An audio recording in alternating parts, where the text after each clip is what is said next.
If you're thinking about moving and you want to learn about what everyday life is going to be like in your new town, this is the place for you.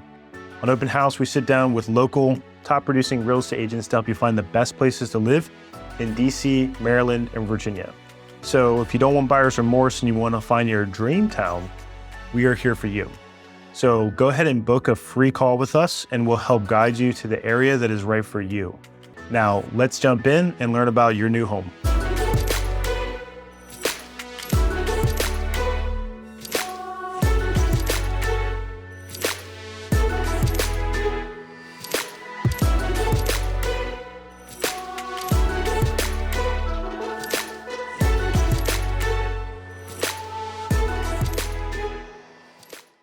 Hey everybody, welcome back to Open House. My name is Zach. Today we are talking with Patricia Robel about Fairfax City, Virginia. Now we're going to get into the distinction because we have covered Fairfax before. This is different. So Patricia, thank you for coming on the show.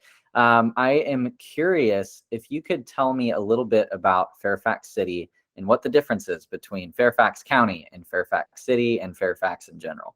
Fairfax is a large central area, and part of Fairfax is in the county of Fairfax.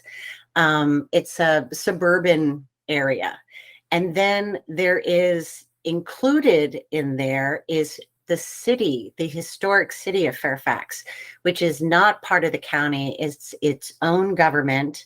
It has its own tax base, which is slightly less than the county. But there's about 25,000 residents in the city alone. And on the south end of the city, it's anchored by George Mason University. We have about 27 parks here in the city. We have a skateboard park for kids or adults if you like that. There's lots of trees and wooded areas. You'll see a lot of people out and about walking with their dogs. There's a lot of paths and trails. We continue to improve our bike paths and bike lanes. And we also have a lot going on in the city. It holds a lot of history. Cool. So just so everyone's aware, there is Fairfax County, which includes a ton of cities. Some of them we've already talked about on the show. Fairfax and one City, of them is Fairfax. Right. Gotcha. It's a little confusing to people because there is Fairfax, the address, Fairfax, Virginia, but it is in the county. And then there is the city, which is a historic little town that's in the center of it all, really. If you look at a map of Northern Virginia, the city of Fairfax is central. Thank you for giving an explanation on Fairfax, because it is confusing, especially for people that aren't familiar with Virginia. There's a couple other areas that are like that. You mentioned just a second ago the population of the city of Fairfax being about 25,000. The area overall feels more suburban in general. So what's the median home price of Fairfax City? So the area of Fairfax is suburban, but the city of Fairfax is historic. So it's kind of more of an old town, a little old town. It's kind of got a hometown vibe. Gotcha. And the median home priced here is about $650,000. You can get a 2-bedroom, 2-bath condominium in the low $300,000 range up into the $800,000 range. A 3-bedroom, 2-bath townhome the average is between about $525,000 and $650,000. And then I would say the median single family home is about $675,000, and that can go all the way up to $1.2 million or more. And I would say the predominant style, even though we do have historic homes in the city of Fairfax, but the predominant style, because we are an older community, is probably the split level, the Rambler, and a colonial style. Gotcha. Okay. That was a great way to sum it all up. So I appreciate that. So economics, this is another logistical thing for most people. Like, what are people doing for work in Fairfax? Typically, because I know there's a lot of government jobs in the area. So maybe besides that, and then where are they going to do that? And how long does it take to get there? So you're right. I mean, I think a lot of people today are teleworking, and I don't think that's going to change very much in the near future. However, because Fairfax City is so centrally located, we can get anywhere in really in 20 to 30 minutes. So we have people working Hmm. in Loudoun County, it's about 30 minutes away. Um, Arlington County is about 10 minutes away, and the district is 20 minutes away. When I say that, I mean providing there's no major traffic event that happens that Sure. day. But we do have a lot of private companies. Of course, we have government contractors, federal employees, and we also have the military because the Pentagon is not far from here. Sure. The Vienna Metro Station, which is on the Orange Line, is about 4 miles from here. And we also have buses from the city to get you there too, to the station if you wanted to use public transportation to go into the city. But basically, it's a very commutable area because of its Yeah. centrality. Yeah, it sounds really accessible, and the metro is really, really cool. It's cool that you guys have that. So it's nice to be able to get into some of those other cities and have those options for work, while still, having the more quiet vibe of Fairfax. So that's really cool. You mentioned it's a historic town. What would you say is like one really interesting piece of history that is unique to Fairfax? Well, Fairfax was named after Lord Thomas Fairfax VI, who in the 1700s owned about 5 million acres in this area. And there was a lot of Civil War history here, a lot happening, a lot of action here during the Civil War. So Captain John Quincy Marr was the first officer casualty of the Confederacy here in the city. And the Union forces, actually led by Brigadier General Stoughton, took control of the city. They occupied the city until Colonel John Mosby made a daring raid in the middle of the night while he was sleeping and captured Stoughton. And Stoughton was actually sleeping in a little house that's now part of Truro Episcopal Church, which is just up the road. So Wow. there's always, as well, some romance in history stories. So there was Antonia Ford. She grew up here in the city. It is now called the Ford Building on Chainbridge Road. And she was imprisoned for being a Confederate spy. And while she was in prison, she fell in love with it was a Major Joseph Willard. And that may sound familiar to some people because he did build the famous Willard Intercontinental Hotel, which is on Pennsylvania Avenue near the White House downtown. And Wow.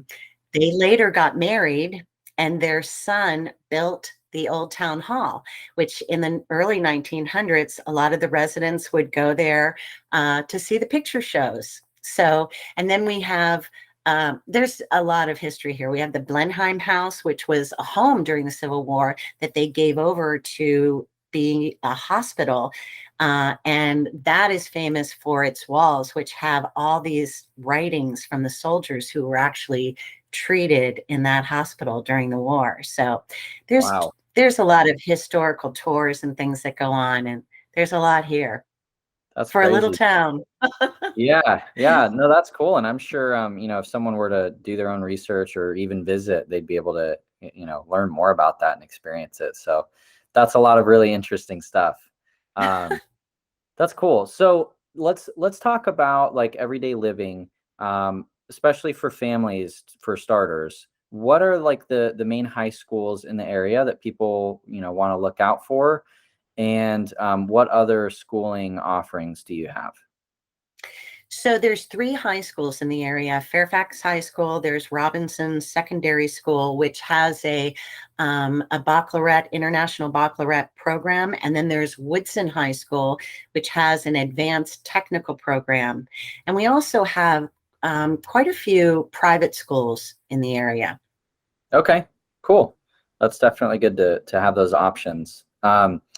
What about entertainment? Kind of staying in the lane of like families. What do families have to do in Fairfax City and maybe, some of the surrounding areas typically? Well, this is a very pedestrian lifestyle here. So we have a lot of things that are going on in the downtown from spring until the end of October. We have concerts the last Friday of every month. We have a different musical genres, and that is all demographics go there. They close the street. There's food trucks that come, and we have a Chocolate Lovers Festival in February. In the fall, we have a big fall festival, which used to be pretty small, but now we have over 400 artisans that come. And then, of course, 4th of July, we have Independence Day Parade and fireworks. So there's a lot to do in the city. There's, like I said, so many parks here, good restaurants. There's a lot of playgrounds around that you can walk to, and a skateboard park. Okay, yeah, parks are huge for me. I loved going to parks as a kid, and honestly, I kind of still do. I have a dog, so I have an excuse to go. So that's good, and the events are really good too. It's good to have that sense of community.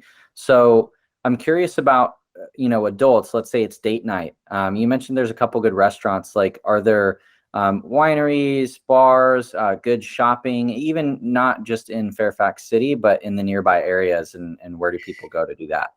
Yes, I mean, in Fairfax in general, we have so many different cultures here that have brought us so many different cuisines, and there's a lot of restaurants that you can go to. There's draft houses for movies. And just here in the city, I think the craft beer thing has become very popular because it seems like a lot of restaurants have added these, menus of craft beers on tap. And that's a big thing. We also have a really good, it's called the Wine House, great selection of wines and dinner menu. And then there's another place called Earp's Ordinary, which has, you can just pop in for a bite and some live music. So, okay. And a lot of that is, right in the downtown area, but there's tons of places to go outside of the city as well that are very nearby in Fairfax. Cool.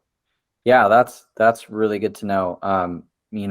Fairfax City sounds, really accessible, has a lot of cool options nearby for shopping, eating, things to do, work. So I really appreciate you coming out and doing the show with me. And see, this is why we edit, because like the outro, I'm like butchering it so bad. Normally it's the intro that I like have trouble with for some reason. But yeah, it seems really accessible. And so Patricia, I really appreciate you coming on the show today and talking about Fairfax City and educating me, especially on the difference between the areas. So yeah, I think we all learned something new.